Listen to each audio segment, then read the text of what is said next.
Pemirsa, itulah sejumlah berita yang menjadi isu utama pekan ini.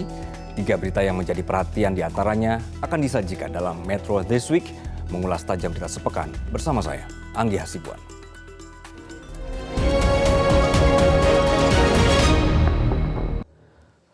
Majelis Kehormatan Mahkamah Konstitusi atau MKMK diminta untuk memberi sanksi berat terhadap Ketua MK Anwar Usman.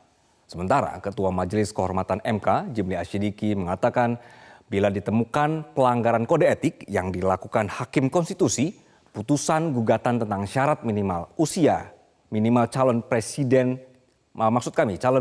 calon wakil presiden bisa dibatalkan. Sidang lanjutan dugaan pelanggaran etik Hakim Konstitusi terkait putusan batas usia Capres-Cawapres sepanjang Selasa hingga Jumat kemarin kembali digelar dengan sejumlah agenda, diantaranya memeriksa sejumlah pelapor dan Hakim Konstitusi.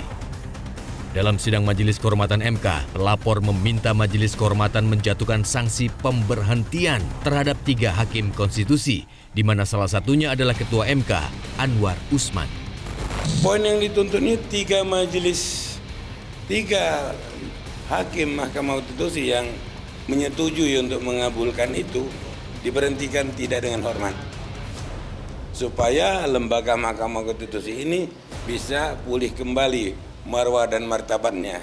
Kalau sekarang Mahkamah Konstitusi ini hanya tinggal pilar tiang-tiangnya saja, gedungnya sudah kosong sebenarnya. Tidak ada wibawa lagi, hancur Mahkamah Konstitusi ini.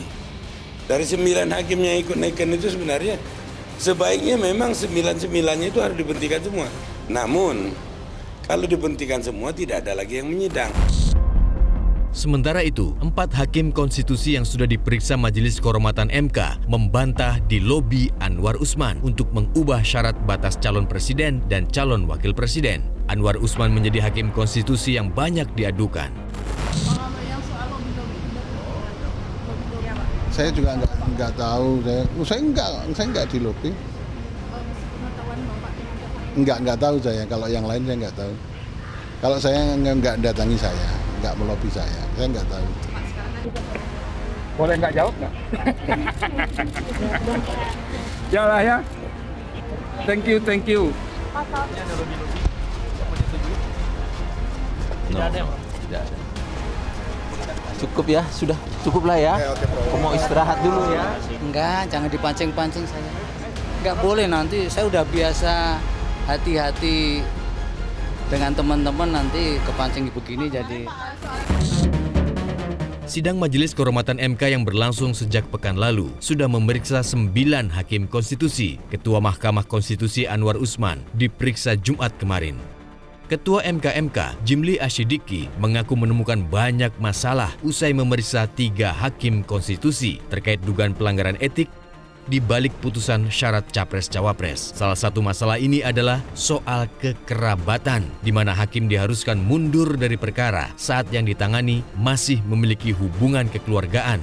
Namun dalam kasus ini, hakim tidak mundur.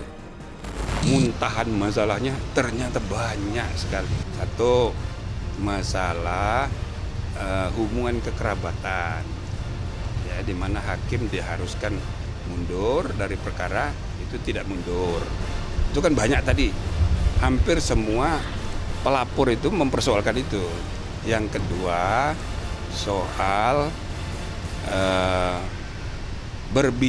hakim berbicara di depan publik, ya, mengenai isu yang sedang ditangani atau mengenai hal-hal yang diduga berkaitan dengan substansi perkara, nah gitu loh, ya kan?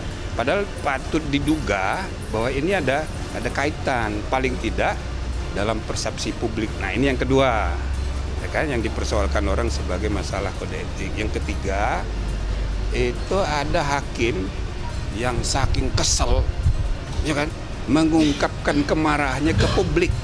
Lah ini kan masalah internal hakim, kok diumbar keluar. Nah ini masalah juga. Nah, lalu ada lagi hakim yang menulis dissenting opinion, tapi bukan substansi ide yang dituliskan, tapi ya ekspresi kemarahan. Nah ini kan jadi masalah juga. Nah itu sudah berapa tuh? 4. Yang kelima soal prosedur registrasi, kok ada yang loncat-loncat. Nah itu dipersoalkan. Jimli Asyidiki juga mengatakan putusan gugatan tentang syarat usia minimal calon presiden, calon wakil presiden bisa jadi dibatalkan.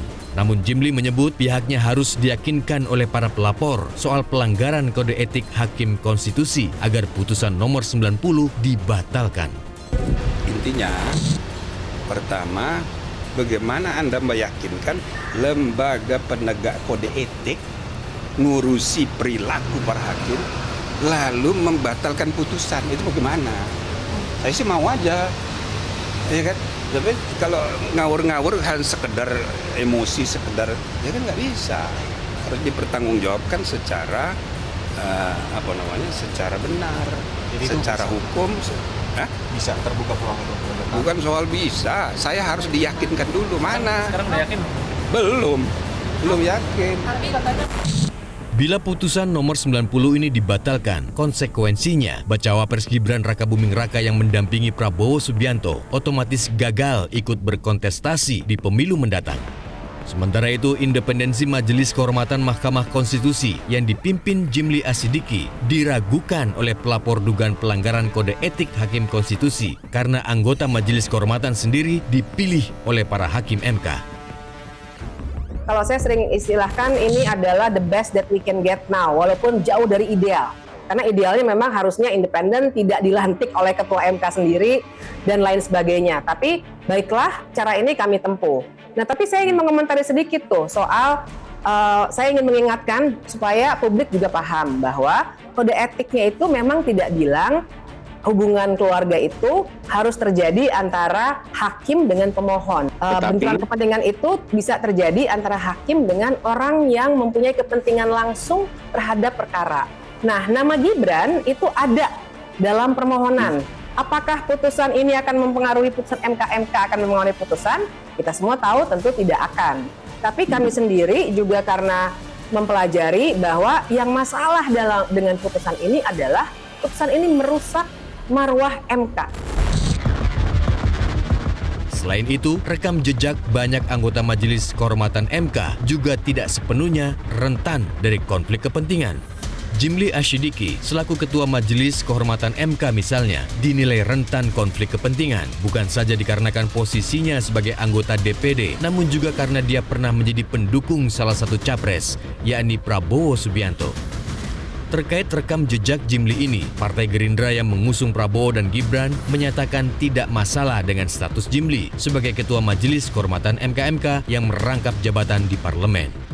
Sebagai anggota Dewan Pimpinan Daerah, anggota Dewan Pimpinan Daerah yang mewakili tentunya masyarakat, Prof. Jimli saya pikir juga masuk sebagai kategori dari yang mewakili unsur tokoh masyarakat, dan juga ya kita tahu bahwa Prof. Jimli itu juga berpengalaman dalam memimpin Mahkamah Konstitusi, pernah juga jadi Ketua Dewan Penyelenggara Kehormatan Pemilu kalau nggak salah, Dewan Kehormatan Penyelenggara Pemilu DKPP. Nah sehingga aspek-aspek yang dituntut untuk menjadi Hakim MK saya rasa sudah terpenuhi. Penetapan pasangan Capres dan Cawapres untuk Pilpres 2024 baru akan dilaksanakan oleh KPU pada 13 November mendatang. Jelajahi cara baru mendapatkan informasi. Download Metro TV Extend sekarang.